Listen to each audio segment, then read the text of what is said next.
Bom dia, é, meu nome é Zacarias e hoje a gente vai falar sobre tutorial para criar um projeto Spring Boot, que vai ser a parte de back-end do nosso projeto do Recicla aí. Antes de começar, vamos seguindo o tutorial e aqui qualquer coisa eu vou fazendo alguns comentários pertinentes sobre esses requisitos e outras partes técnicas que eventualmente vão aparecer. A gente precisa Java JDK 17. JDK é o desenvolvimento, né? Plataforma de desenvolvimento Java que vem com a máquina virtual do Java, vem com um compilador, vem com bibliotecas padrões. A gente quer baixar ela. Só que a gente pode fazer isso no IntelliJ, né? Na verdade. Você abre o IntelliJ. Aqui já é outro projeto. Eu acho que o melhor flow eu seguir por aqui, que eu vou eventualmente quando eu baixar o projeto e tal, aí eu mostro como é, porque o Maven também está no IntelliJ, né? O IntelliJ integra tanto download de JDK quanto o Maven, e a gente vai usar essa ideia aqui mesmo. E vamos lá, para criar o projeto com Spring Initializer, a Spring, né, que é uma organização mantida aí por várias empresas, ela tem um próprio site para você montar o projeto base. E aqui a gente já define algumas coisinhas. O que a gente vai definir? A gente vai definir o Maven, né? O que é o Maven? Maven é um gerenciador de bibliotecas. É mantido pela Apache. A Apache também é outra empresa que é mantida por várias organizações, é uma empresa sem fins lucrativos. Não sei se ela é sem fins lucrativos, mas é como se fosse um projeto assim mantido pela comunidade e também assim financiado pela comunidade, que ele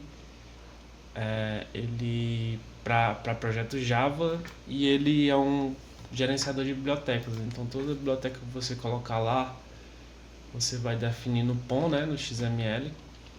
E aí essa biblioteca, tanto a versão dela, ela vai ser baixada para um diretório central, que vai ser muito vital para manter assim a consistência e fazer com que não aconteça nenhum tipo de erro você estiver usando a biblioteca. É um repositório central e ele é muito usado na indústria, bastante usado na indústria. Geralmente as empresas pegam esse repositório e elas criam o seu próprio repositório, mas muitas empresas já usam o depositório central também. E é isto. A gente vai baixar o Spring Boot nessa versão, que é a versão LTS, Long Term Support, que tem mais suporte do que as outras são snapshots e tal, M3, que são mais experimentais com novas funcionalidades. Vou botar o Java 17, não precisa ser o 17, mas nesse caso eu vou colocar ele. E aqui eu vou gerar. Não vou colocar dependência não, porque eu vou colocar depois manualmente no nosso .xml. Vamos lá para os downloads. Vamos levar isso aqui para minha pasta de repositório. Onde é que é a minha pasta de repositório? Aqui. Vamos lá. Opa. Extrair. Tá aqui. Tá aqui o projeto. Ele gerou o projeto pra gente. Por hora ele só tem a classe da aplicação do Spring. E agora a gente vai passar pro IntelliJ, né? Já foi configurado. E a gente vai abrir esse projeto por aqui, ó. O IntelliJ ele é bem intuitivo. Eu usei durante muito tempo o Eclipse. E o Eclipse realmente tem muitas funções boas. É uma ideia muito boa. Só que o Eclipse não tem, por exemplo, aqui a gente já tem uma integração com IA, que a gente pode pedir para Pra aqui é porque eu não loguei, mas a gente pode integrar com ela, então ela já é bem mais moderna e o Eclipse ele se perdeu nisso. Até porque por ser open source e pela inteligência mantida pela JetBrains, que é uma organização com fins lucrativos, né? Que também vende esse plano aqui, plano de plano privado, né? Plano premium. Eu vou abrir aqui a nossa pasta, essa janela. Aqui eu vou, só para o Windows Defender não ficar escaneando e ficar consumindo memória, aí eu vou acreditar na pasta Trust. Não sei o que é isso. Espero que não. É do IntelliJ, algum módulo do IntelliJ. Então é isso. Aqui a gente vai.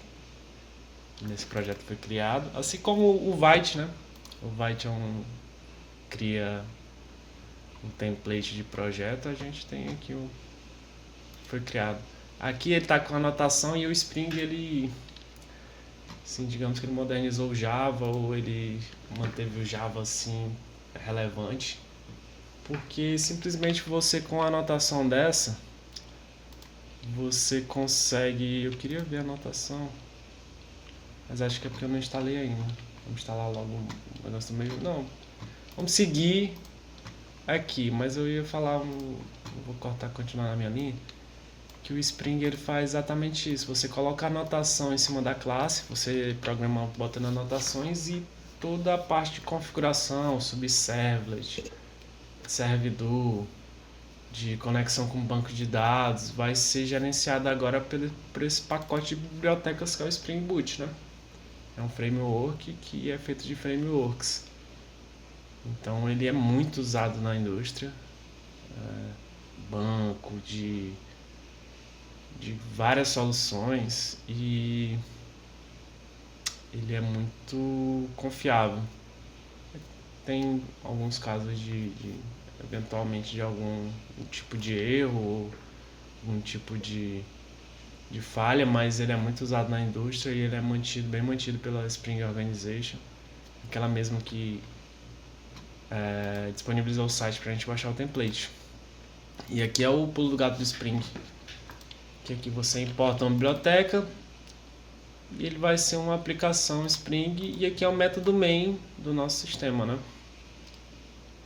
E aí é isso. Aí, como a gente tinha falado antes, o IntelliJ está até avisando aqui que a nossa JDK não foi definida. E sendo a IDE moderna e bem prática, ele já dá essa opção pra gente, ó. Você vai baixar, esse aqui é porque eu já baixei, né? Mas você tem a opção de baixar uma JDK e você escolhe a versão aqui, o tipo, que são várias distribuições. E aí você escolhe a sua JDK. Como eu já baixei essa JDK da Microsoft, a gente vai escolher ela. Então escolhemos ela como uma JDK que vai rodar o nosso projeto. Como eu falei antes, a máquina virtual do Java, o compilador, classes, bibliotecas padrões do Java e todas as ferramentas assim para te ajudar a programar em Java, essa linguagem maravilhosa. Vamos lá, onde eu parei, eu vou seguir o tutorial. Vamos criar o projeto, né? Agora com o Spring Initialize, a gente já criou.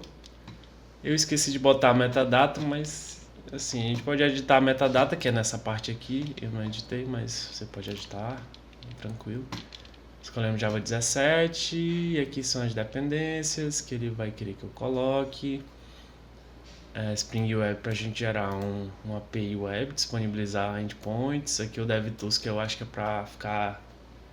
a partir do momento que você atualiza, é que nem o Vite, você atualiza, ele já roda de novo a sua aplicação. JPA, que é a nossa interação com o banco de dados, né? São os repositórios e a implementação do Hibernate, né? Que é a nossa interface de abstração de interação com o banco de dados, né? O Hibernate é bem antigo, bem confiável, e do Hibernate a gente gerou o JPA. Lá do Hibernate aqui. Hibernate, ó, RM, né? É Object Relate Mapping, que você mapeia em modelo Java os dados que você tem no banco de dados. É muito antigo. Ó, aqui, ó, é patrocinado pela Red Hat, que é outra empresa grande de tecnologia, de código.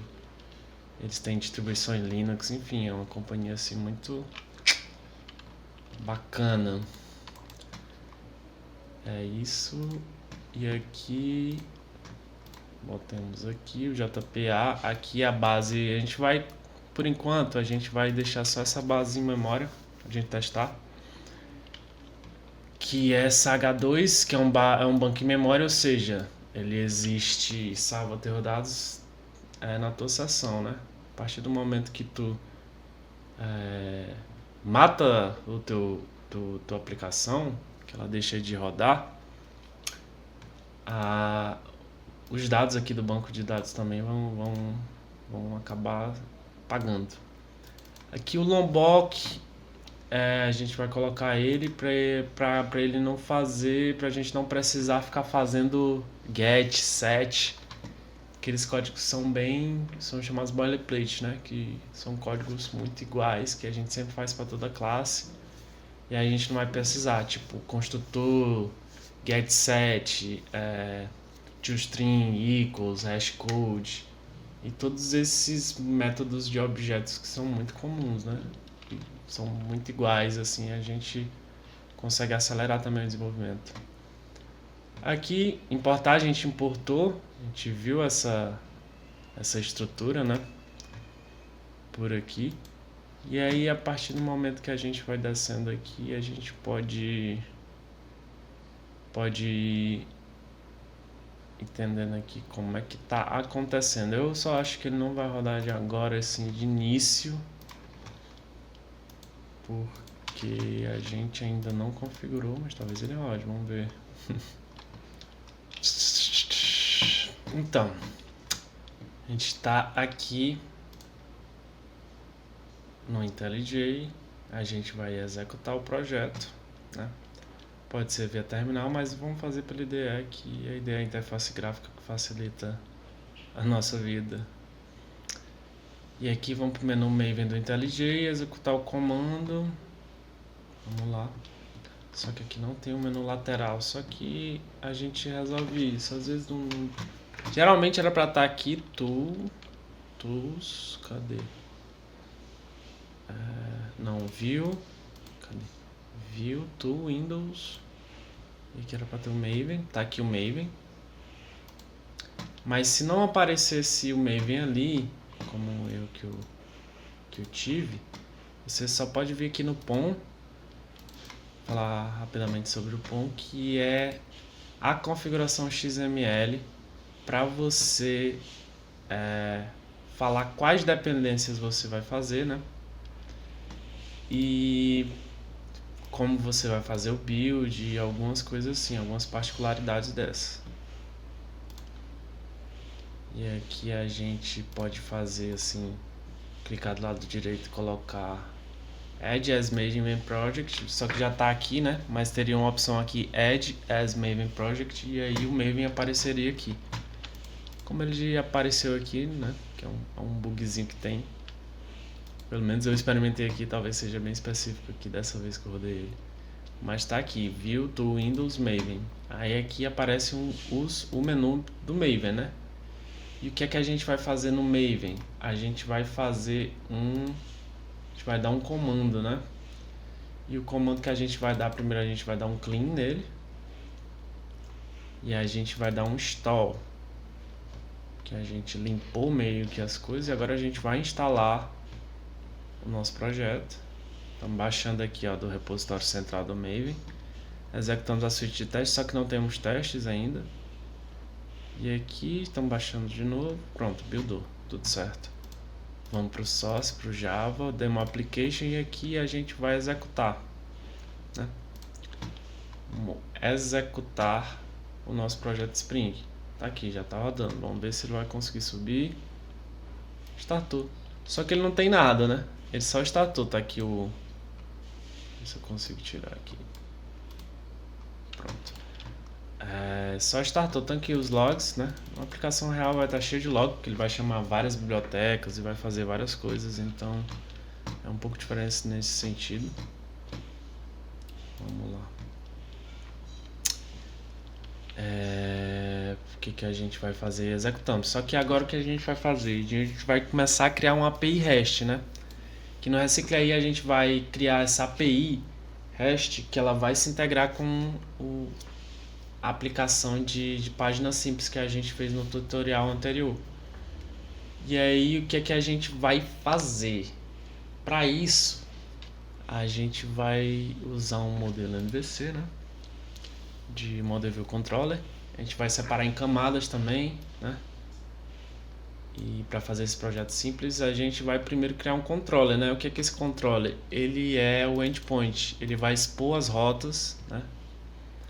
Expor as rotas que a gente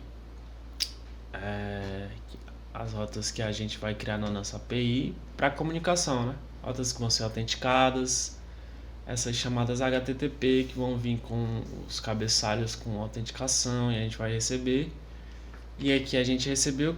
Essa aqui, como é uma coisa simples, é só um hello world, um controller hello world, a gente vai só, né, retornar uma string olá mundo. Mas aqui também está um pouco da magia do Spring. Aqui essa biblioteca, o REST Controller, é uma anotação que ele vai fazer toda a configuração de controller, né? Que ele vai expor a rota, ele vai fazer essa comunicação, ele vai fazer a autorização, vai pegar os headers, vai fazer toda essa abstração que você está colocando só uma anotação. Então facilita muito o desenvolvimento, então você não tem muita dificuldade para fazer coisas complexas, porque antigamente o Java as versões antigas eram muito complexas, você tinha que configurar tudo e ficava uma coisa muito extensa. E para manter, ficava sempre mudando, você tinha que ir mantendo também. Aqui não. Aqui quem vai ficar responsável por fazer essa manutenção e criar essas estruturas é o pessoal do Spring, a organização do Spring. É ruim porque você não tem todo controle, mas tem coisas que você também não precisa ter controle, que são protocolos da internet, né? Muito antigos. Esse protocolo de você expor também HTTP, ele é muito antigo, ele vem junto com a internet. Então são coisas também que são muito específicas. Específicas não, são tipo códigos muito padronizados, então você não vai ter muita mudança de uma configuração dessa para outra.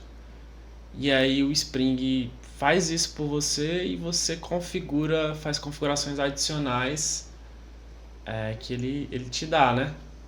Que a gente vai chegar lá também. A gente vai chegar lá também como é que a gente vai definindo algumas configurações, mas por hora vamos fazer só esse controle aqui, que vai ser um controle simples. Vamos aqui criar pastas, né, para separar. Vamos criar uma pasta de controle. E nessa pasta de controle a gente vai criar a classe Hello Controller, que a gente vai fazer a mesma coisa que foi feita lá, uma anotação REST Controller. Tá aqui, não tem nada. Create Annotation, Resolve Symbol. Aqui eu vou precisar fazer primeiro colocar as dependências aqui, né? Então, e aqui, antes de mais nada, antes de copiar esse código do controle, a gente vai ter que fazer isso, fazer essa mudança no POM.xml. O POM.xml, ele é um arquivo de configuração Maven, né? Então a gente vai indicar aqui as dependências que a gente quer colocar. Por hora só tem o Spring Boot Starter e o Starter Test, que são esses aqui, né, que eles startam o nosso server, mas a gente precisa de mais dependências aqui. Aqui deu ruim porque eu já tenho uma anotação dependencies. Então vamos lá, a gente vai colocar aqui para a esquerda para ficar tudo bonitinho. O que a gente colocou? A gente colocou uma dependência para programação web, né, para criar controllers e expor endpoints. JPA, que a gente já tinha falado, que é a parte de abstração de banco de dados e objetos, Relational Object Models, né, que é para você transformar o que está lá no seu banco SQL para modelo Java, classe Java, né, para você fazer a orientação a objetos. E aqui a gente está botando o H2 Database, que é aquele banco de dados em memória que a gente comentou também, e o Lombok, que ele vai fazer, né, criar aquele código boilerplate que a gente também comentou. Tá aqui, só que vamos ter que dar um clean e um install de novo, porque a gente está colocando bibliotecas novas. Então a gente tem que instalar de novo. E aqui estamos instalando, ó, está instalando as novas que não estavam ainda. Aqui ele tentou buildar, mas é porque a gente ainda não colocou o código que a gente vai colocar agora. Vamos lá, colocar o código que está aqui.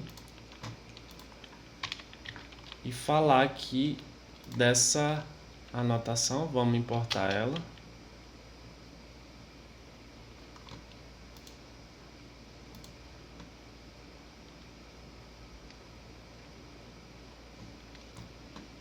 Ela ainda não apareceu aqui a biblioteca, vamos dar uma atualizada aqui, dar um reload Maven Projects, aqui vamos tentar importar, tá aqui, apareceu. Às vezes acontece isso, você baixa, mas você tem que atualizar aqui para ele entender que você já baixou as bibliotecas. Importamos essa aqui, que é o Hash Controller. Como é que a gente importa? Vai aqui no final da anotação, dá um Ctrl espaço e ele vai te dar sugestões do que você quer importar. No caso, essa classe aqui do Spring Framework, que é o Hash Controller, que vai criar um controlador hash, né? Hash, que é aquele padrão que você não vai salvar o status, você não salva o status, você só expõe a rota, ele vai te fazer uma requisição, você vai passar para frente e não vai acontecer nada em relação a salvar status. Então você só vai receber a solicitação, responder ela e é isso. Aqui do Get Mapping também, no Ctrl Espaço, ele sugeriu essa aqui, a gente vai selecionar ela. No caso, agora eu acho que está tudo pronto. A gente consegue rodar já para ver esse Hello World. O que é que a gente fez? A gente criou aqui um controlador REST e a gente expôs a rota GET para o /hello, ou seja, a gente vai dar o endereço do nosso site. Para isso agora a gente vai usar o Postman. A gente vai testar agora. Aqui são projetos pessoais, criar uma nova collection, blank collection. Aqui eu vou botar botei uma requisição, mas eu quero botar uma pasta. Botei mais outra que é requisição, mas eu quero botar uma pasta. E aqui eu vou renomear, né? Ficar mais bonito e organizadinho. Postman. E aqui, o que é o Postman? É uma aplicação que você simula as solicitações do back-end, né? Porque isso aqui é o que o front-end faz. Ele faz solicitações HTTP de acordo com as suas ações no site, né? Você clica um botão, ele faz uma ação HTTP na API ou é uma ação visual só. Mas ele vai fazer isso aqui que a gente vai fazer pelo Postman. A gente não vai precisar de fazer toda a tela, né? Pra gente conseguir, enfim, integrar. A gente precisa testar antes as coisas que a gente vai desenvolvendo no back-end. E o Postman é para isso. Existem outras soluções, o Insomnia. Eu sempre usei o Postman. Acho que deve ter sido algum curso que eu fiz que tinha um Postman e eu acabei aprendendo e ele é muito bom. E acabo usando ele. E aí a gente vai fazer uma requisição HTTP. Como é que a gente vai fazer? A gente faz, né? Bota aqui o HTTP, dois pontos, as duas barras. Vamos dar o endereço. Onde é que sobe a nossa aplicação? Ela sobe no host local e na porta 8080. Vamos ver se tem aqui, ó. Aqui estão os cat, que é o nosso servlet. ele iniciou na porta 8080. Então vamos lá, tá aqui porta 8080. Agora a gente vai pegar aquele endereço que eu expus. Qual que é o endereço? Eu estou passando aqui para anotação como um parâmetro string, que é o /hello. Então esse aqui é o endereço da exposição da rota. E o método HTTP é o get, que está aqui, get mapping. Então, vamos lá fazer a requisição. PEI, olá mundo, ou seja, a gente está com a aplicação web rodando local. A gente expôs a rota hello e está aqui. Ele deu um 200 ok e um olá mundo. Só que no mundo corporativo, na indústria, obviamente, a gente vai mandar uma resposta padrão. Se der erro, a gente vai mandar outro código HTTP de resposta. Enfim, não vai ser tão simples assim quanto você mandar. Você geralmente vai mandar um JSON com informações e etc. Mas para o nosso, inicialmente, nosso Hello World aqui, ele está suficiente. Agora vamos passar para fazer outra parte, né? Outro exemplo que a gente vai integrar com o banco de dados e a gente vai olhar também nas configurações do Spring, né? A gente viu, passou por essa parte, rodou no Postman e conseguiu ver aqui o Olá Mundo. Vamos agora fazer a configuração de banco de dados. O Spring ele faz tudo por debaixo dos panos, mas você indica algumas configurações para ele, como banco, senha de banco e todas essas coisas. O que a gente vai fazer? A gente vai passar isso aqui para o nosso Application Properties. E onde é que ele fica? Ele fica na parte de recursos da nossa aplicação. Pasta source, main, aí tem o Java, que são as classes Java, e aqui tem a parte de recursos, que são os resources. E está aqui o nosso Application Properties, que por hora não tem nada. Olha, ele está querendo me vender aqui. A ideia é Ultimate que apaga. Não quero não. A community é muito boa, inclusive. Vamos lá, a gente deu essas configurações. Qual que é as configurações? Estão mudando o banco, né? Onde é que o banco foi criado. Estão mudando o driver. Estão mudando aqui a plataforma. Aqui os NM Passwords são padrões do H2, então não tem muito problema não em relação a isso. E estamos habilitando aqui o console do H2 para a gente ver no banco de dados qualquer modificação. Certo. Agora vamos passar para a configuração do banco.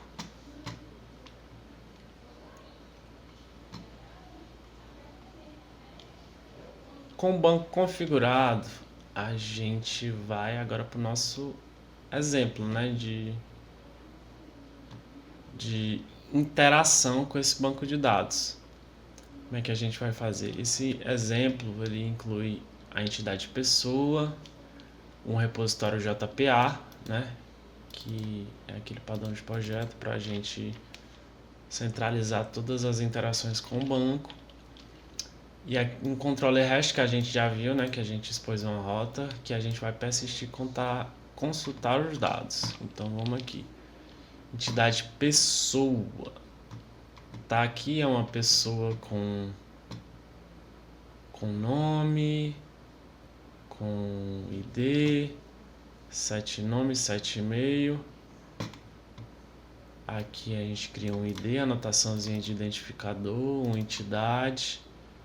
E essas anotações, como estão aqui, ó, a gente está importando dessa parte de persistência, né? Que é a Jakarta Persistent Agency, que é responsável por fazer toda essa parte que transforma em entidade de banco de dados e faz toda o mapeamento, né? Do ORM, o mapeamento do ORM para nossa aplicação, né? Fazer essa parte dessa abstração. Vamos criar essa classe aqui, também criando dentro do package. Vamos colocar aqui entity, nossas entidades. Vamos criar aqui a pessoa, não pessoa entity, não, porque ela já é uma entidade. Então vamos lá. O package está errado, só apagar o package, está aqui, classe pessoa, a gente criou ela, tranquilo. Certo. Aqui ele deu essa exatamente porque a gente está usando o Lombok. Então vamos usar o Lombok. Como é que a gente usa o Lombok? Definimos os atributos da nossa classe. Vamos colocar agora como sempre a gente faz aqui para facilitar a nossa vida na desenvolvimento. A gente vai colocar uma anotação getter, uma anotação setter, um all args constructor e um no args constructor. O que a gente fez? A gente criou getter para esses atributos da nossa classe, setters também para os atributos, um construtor com todos os argumentos e um construtor com nenhum argumento, que a gente precisa para instanciar uma classe de forma rápida, né? Então isso aqui também facilita muito, porque você não precisa ficar mudando o código, criando get, set, que você acaba esquecendo. Se você adiciona qualquer tipo de variável aqui, ele já vai fazer o get, set, o all args constructor por debaixo dos panos, você não precisa fazer isso. Então, muito bom, muito bom. Ajuda bastante. Agora vamos criar essa classe que é basicamente uma interface, né? Ela é uma interface porque que estende essa interface do JPA Repository, né? Que é a interface de comunicação e de fazer operações no banco, tanto de consultar, modificar, apagar, atualizar. E ela a gente não precisa fazer a implementação, a gente só define a interface e chama ela, porque quem vai fazer a implementação exatamente é a biblioteca de JPA do Spring, que a gente colocou lá nas dependências. Então vamos lá, criar uma biblioteca, uma interface de repository. Colocar aqui na pasta, criar uma pasta e vamos criar uma interface aqui, Java Class, só que uma interface. Pessoa repository. E aqui vamos colar. Só que aqui a gente vai importar as coisas certas. E peraí, vou apagar o nosso antigo package porque o antigo package está certo. Vou apagar aqui, vamos importar a pessoa certa, que está aqui. Então, no nosso pacote example demo entity pessoa. Iremos criar um controller REST que a gente vai colocar duas coisas, né? A gente vai expor duas rotas nesse controller, né? Não vai ser mais um imundo. A gente vai listar todas as pessoas que a gente vai cadastrar, porque a gente vai chamar o repository aqui, né, para fazer essa integração com o banco de dados. E a gente vai listar todas as pessoas e cadastrar uma pessoa, né? Vamos copiar, vamos criar essa nova classe, né, que é a pessoa controller. Esse aqui é o nosso hello controller, né, que a gente tinha feito aquele outro exemplo. Vamos agora botar o pessoa controller, que é esse novo controlador, né? Controlador o quê? Que é a classe responsável por expor as rotas HTTP que vão ficar ali disponíveis na sua API, né? Para o seu front chamar. Então é muito bom colocar isso. Já tá a IA do IntelliJ tá até me sugerindo todos os quatro, né, do CRUD, o Create, Read, Update, Delete. Só que por hora eu não vou criar o CRUD, eu vou criar só aqueles dois exemplos, né, para que o vídeo já tá longo, para não ainda estender ainda mais o vídeo. Certo, aqui tá aquela anotação, REST controller, e aqui o request mapping. O que é que significa esse request mapping? Ele acaba criando, você passa uma string aqui como argumento da anotação e essa vai ser a rota que a gente vai colocar aqui, ó, para fazer. Vamos botar o nome aqui, hello, get hello, né? Fazer uma padronização para ficar mais simples. Vamos duplicar essa, vamos só renomear ela para a pessoa, get pessoas, e aqui vamos duplicar também e vamos criar já outra rotinha também que a gente vai fazer. Eu dupliquei, não foi o URL.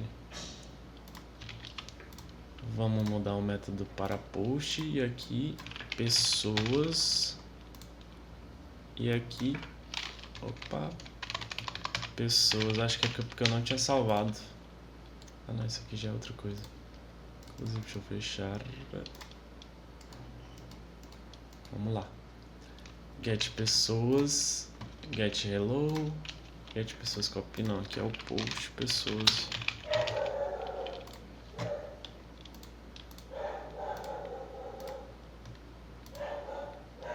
Tá certo. Aí esse request mapping é exatamente isso, eu estou expondo essas rotas. Esse auto-arid, o que ele faz? Ele, quando vai criar este REST controller, ele injeta a pessoa repository aqui, a inversão de controle e injeção de dependência, né? Que quem vai ser responsável por instanciar essa classe é a própria classe, né? Que, como a gente falou, essa classe aqui, vamos importar ela. Lembrando, Ctrl espaço, e aqui ele vai dar as sugestões, pessoa repository. E aqui ele importou. Vamos para pessoa repository, é uma interface que vai ser feita, vai ser gerada em compilação, né? Depois que eu compilar, ela vai ser feita, né? Vai ser feita uma implementação dela e eu não preciso fazer isso. Quem vai abstrair é o JPA, que é aquela implementação do Hibernate, né? Como a gente falou. Aqui vamos importar também pessoa. Tá aqui, certo. Aqui a gente está dizendo que esse controller vai expor essa rota, né? Essa rota aqui com esse request mapping, que aqui é o pessoas, que a gente colocou aqui, certo? Pessoas, pessoas. Tem que estar certo, senão ele dá um 404. Vamos lá, e aqui o que ele vai fazer? Ele vai testar, agora a gente vai testar exatamente se esses dois endpoints vão funcionar. Vamos ver aqui. Será que eu já instalei? Deixa eu ver, 12.4, já faz muito tempo. Eu fiz essas modificações agora, então vamos lá. Rodar novamente a nossa aplicação. Opa! Precisamos fazer logo isso, né? Que a gente, ó, Lombok requires enable notation process. É o Lombok, né? Para criar aqueles códigos que a gente falou, a gente precisa aqui, pronto. A gente fez, habilitou ele. Vamos rodar de novo. Tá aqui, rodou. Já tá rodando. O Tomcat startou na porta 8080. Vamos lá, get pessoas. Uma lista vazia, porque a gente não cadastrou nada. Só que a gente vai cadastrar agora uma pessoa. Vamos pegar esse JSON aqui e vamos voltar para dar só uma explicaçãozinha também sobre esse controle. É que tá aqui. A gente vai expor uma rota no método post. Só que esse método post ele vai criar. E aí o que é que eu faço para criar, né, uma coisa? Eu tenho que dar informações, né? Nesse primeiro eu não passo nenhuma informação porque eu só quero que liste tudo. Só que eu vou precisar passar uma informação para criar. E ele tá no request body, né? Que é o corpo da requisição que eu vou usar para exatamente salvar no meu banco de dados. Vamos lá. Então eu vou aqui na parte de body. Aqui é uma dessas opções que existem várias formas de você passar, né, um request body. Então vamos passar ele no raw. Copiamos aqui o JSON. E aqui ele já, eu acho que ele já identificou que é um JSON, né? Então o que a gente faz? Salvamos a requisição e vamos aqui, ó. Pronto, criamos. Tá aqui criado a nossa primeira pessoa. Ele deu a resposta 200 ok. E aqui vamos tentar listar para saber se ela está em banco, né? Porque como é uma API REST, você fez a requisição, mas ele não sabe mais quem é você, não sabe que você quer fazer outra coisa, ou seja, você chama um endpoint e aí você vai fazendo o que você quer. Você vai decidindo. Então aqui a gente está com a aplicação 1 e a gente vai listar. Tá aqui. A gente acabou de listar e aí a gente cria outra pessoa. Imagina assim, o front chamando, vou cadastrar uma pessoa. O front chama isso aqui, ele pega as informações que o usuário digitou, né? O front pega, transforma essas informações aqui, cria esse JSON e chama a nossa API, né? Que está rodando aqui nesse servidor local. E aí o que a gente faz? A gente faz essa requisição, vou botar outro nome aqui, José. O que a gente vai fazer? Vai criar ele. Tá aqui, ele veio com o ID2, que é o identificador dele no banco de dados, o José da Silva. E aqui no Get Pessoas a gente vai ter 2 pessoas agora. Então esse é um exemplo simples, mas é de como a gente vai rodar o Recicle aí, né? Uma API que vai receber chamados do front, e aí o front, por exemplo, precisa listar pessoas, ele vai, faz essa requisição para nossa API retorna esse JSON, a nossa biblioteca React pega esse JSON e faz o que ela quiser. Por exemplo, ela pega esse nome, bota num tipo de estilo, numa tabela que ela colocou ali, de tal forma, com tal cor, e ele faz essa parte de estilização e da parte de movimentos da tela, de abrir combo box, de ter algum tipo de coisa assim. E aqui essa parte do back-end, ele passa o JSON e esse JSON vai ser a informação que o front-end vai usar e passar para a tela. E aí eu acho que com toda essa configuração de ambiente, de instalar essas partes e de fazer essa parte de tanto do front-end quanto do back-end, a gente já consegue meio que compartilhar conhecimento, né? E a gente consegue iniciar desenvolvimento em equipe para desenvolver o Recicle aí. E o tutorial é esse. Muito obrigado.